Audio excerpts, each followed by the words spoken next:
Hello friends, नमस्कार। आप सभी को नमस्कार, सभी का वेलकम इस क्लास में। You all are welcome to this class. इस वीडियो लेसन में हम डिस्कस करेंगे रिजर्व बैंक ऑफ इंडिया ने जो सर्कुलर्स इशू किए during the month of October 2023, उनकी जो समरी है उसको हम डिस्कस करेंगे। और ये समरी आप कहीं पे भी यूज़ कर सकते हैं।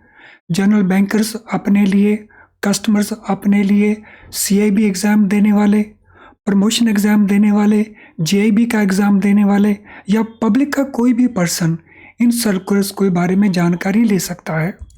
तो चलिए शुरू करते हैं इन क्वेश्चंस को, इन सर्कुलर्स को। अक्टूबर महीने में एक इम्पॉर्टेंट सर्कुलर आरबीआई ने जो इशू किया है वो रिलेट करता है beneficial ownership for companies trust partners for KYC purpose. KYC purpose के लिए कंपनीज के केस में, ट्रस्ट के केस में, पार्टनर्स के केस में या पार्टनरशिप के केस में there is a concept of beneficial owner.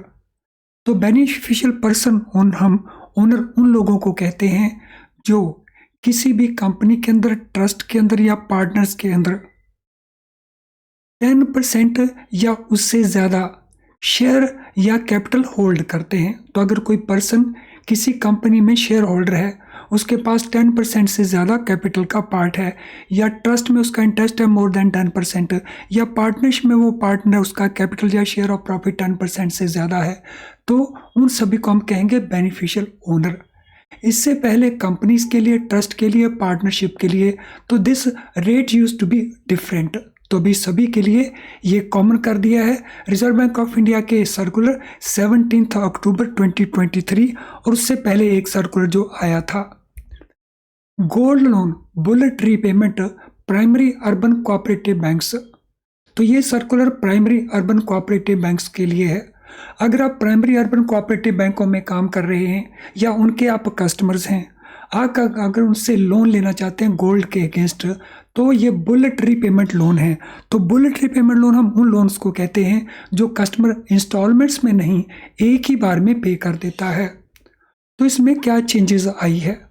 तो इसमें चेंजेस आई है कि रिजर्व बैंक ऑफ इंडिया ने अपनी मॉनेटरी पॉलिसी के अंदर जो 6 अक्टूबर 23 में रिजर्व बैंक ऑफ इंडिया ने रिव्यू की थी, तो उसके मुताबिक जो गोल्ड लोन की मॉनेटरी सीलिंग है, यानी लोन का जो अमाउंट है, पहले जो 2 लाख रुपए हुआ करता था, which use to be ₹2 lakh earlier, now it has been enhanced to ₹4 lakh. किन अर्बन कोऑपरेटिव बैंक से?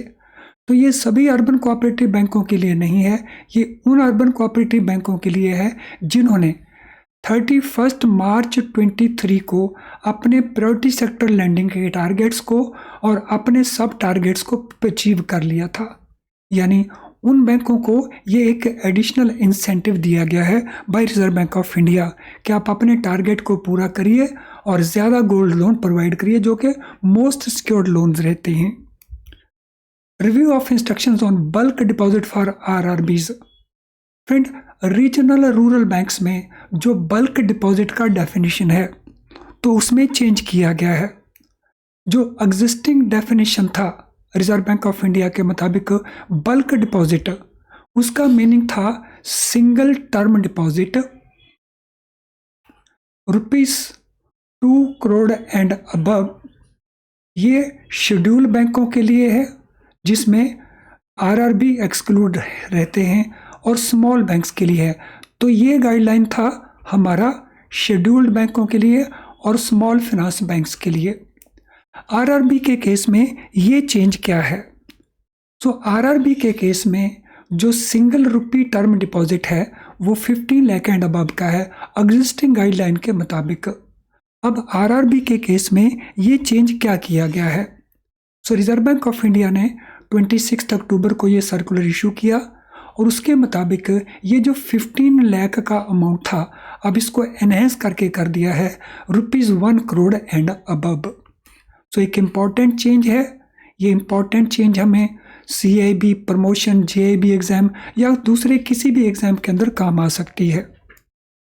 Next, presentation of unclaimed liabilities transfer to depositors education and awareness fund. तो जैसा हमें पता है कि बैंक जितने भी उनके अनक्लेम्ड डिपॉजिट्स होते हैं। अनक्लेम्ड डिपॉजिट मीन्स ऐसे डिपॉजिट अकाउंट्स जो 10 ईयर्स और उससे ज़्यादा पीरियड के लिए ऑपरेट नहीं हुए, तो उनको हम कहते हैं अनक्लेम्ड डिपॉजिट्स। तो अनक्लेम्ड डिपॉजिट्स के लेकर के instruction Reserve Bank of India का क्या है? According to RBI master circulars, commercial bank need to present all unclaimed liabilities where amount due has been transferred to depositor education awareness fund established under DEA scheme under schedule 12 contingent liabilities and other items for which bank is contingently liable। तो ये circular हमें क्या कहता है कि ये जो पैसा हम डिपॉजिट करवाते हैं रिजर्व बैंक ऑफ इंडिया के पास इस फंड के अंदर, तो इसको हमने दिखाना कहाँ पे है? तो फ्रेंड, इसको अंदर बैंक जो दिखाएंगे कहाँ पे दिखाएंगे? वो दिखाएंगे शेड्यूल नंबर 12 के अंदर, जो कंटिजेंट लायबिलिटी का शेड्यूल है बैंक बैलेंस शीट के अंदर, तो उसके अंदर इसको दिखाते रहना पड़ेगा। फ्रेंड्स, जिस प्रकार से ये 4 इंपॉर्टेंट क्वेश्चंस, 4 इंपॉर्टेंट सर्कुलर्स का डिटेल मैंने आपको प्रोवाइड किया। अक्टूबर के महीने में रिजर्व बैंक ऑफ इंडिया ने कुछ और इंपॉर्टेंट सर्कुलर्स भी इशू किए, जैसे गोल्ड लोन, ये मैंने आपको बता दिया है। गवर्नमेंट की ट्रांजैक्शंस का जो स्टेटस है 31 मार्च 2024 को ई कुबेर में क्या रहेगा, ये सर्कुलर इशू किया है। प्रॉम्प्ट करेक्टिव एक्शन PCA अब NBFC जो गवर्नमेंट कंपनीज हैं उनके ऊपर भी अप्लाई कर दिया गया है। Beneficial owner of companies trust partners KYC purpose, ये हमने डिस्कस कर दिया है। Reserve Bank of India financial statement presentation and disclosure direction में कई चेंजेस आई हैं। Presentation of unclaimed liability transfer to depositor education and awareness fund मैंने डिस्कस कर दिया है। Customer service rendered by credit information companies and credit institutions, ये बहुत ही एक इम्पॉर्टेंट सर्कुलर इशू हुआ है। Framework for compensation to customer for delayed updation rectification of credit information, ये भी एक इम्पॉर्टेंट सर्कुलर इशू हुआ है। Non callable deposits, master direction और इंटरेस्ट रेट डिपॉजिट, जो हम डिफरेंट इंटरेस्ट रेट देते हैं ऑन टर्म डिपॉजिट, इसको लेकर के ये इंपॉर्टेंट गाइडलाइन इशू की गई हैं। Review of instruction on bulk deposit on RRBs, ये हमने अभी डिस्कस कर दिया है। यानी जो सर्कुलर्स में हमने डिस्कस नहीं किए, ये भी सर्कुलर सारे के सारे ही इम्पॉर्टेंट हैं, चाहे वो हमारा प्रमोशन एग्ज़ाम हो बैंकों के अंदर, हमारा CIB का एग्ज़ाम हो, हमारा GIB का एग्ज़ाम हो, हमारे और भी कई एग्ज़ाम्स हैं जिनके लिए ये डायरेक्शन इम्पॉर्टेंट डायरेक्शंस हैं। फ्रेंड्स, इनके बारे में समरी में इंफॉर्मेशन आपको मिल जाएगी हमारी वेबसाइट के ऊपर। तो हमारी वेबसाइट को ओपन करें, nsdoorschoolofbanking.com को, उसका जो आइकन मोर है वहाँ पे जाएं, उस मोर आइकन के अंदर RB की डायरेक्शन में जाएं, तो वहाँ पे ये RB की सारी डायरेक्शन आपको समरी वहाँ पे मिल जाएगी, इंक्लूडिंग दोज जिनको हमने यहाँ पे डिस्कस किया है। तो आप सारी की सारी समरी अक्टूबर महीने में जितने सर्कुलर्स आए, आप सिंपली यहाँ पे जाइए, आपको सारे के सारे सर्कुलर बहुत समरी फॉर्म में क्या क्या इंपॉर्टेंट हैं वो मिल जाएंगे। बहुत लंबा नहीं है, केवल उसके अंदर समरी अवेलेबल है। फ्रेंड, अगर ये वीडियो आपको अच्छा लग रहा है तो इसको लाइक ज़रूर पुश कर दे। इससे हमारे जो दूसरे स्टूडेंट्स हैं वो भी एनकरेज्ड महसूस करेंगे कि उनको कुछ इम्पोर्टेंट पढ़ने को मिल रहा है। अगर आपने हमारे चैनल को सब्सक्राइब नहीं किया है अभी तक, तो हमारे नोटिफिकेशन आपको नहीं मिल रहे होंगे, सो चैनल को सब्सक्राइब करिए और वो भी बेल आइकन के साथ। इससे आपको हमारे सारे नोटिफिकेशन ऑन टाइम मिलते रहेंगे, यानी आप कुछ भी मिस नहीं करेंगे हमारे वीडियोस के अंदर। चलिए फ्रेंड्स, मैं और आपका टाइम नहीं लूँगा, तो क्विकली जो सर्कुलर्स और बचे हैं तो उनको यहाँ पे देख करके अपने आप को अपडेट कर लीजिए। Thank you friends, all the best.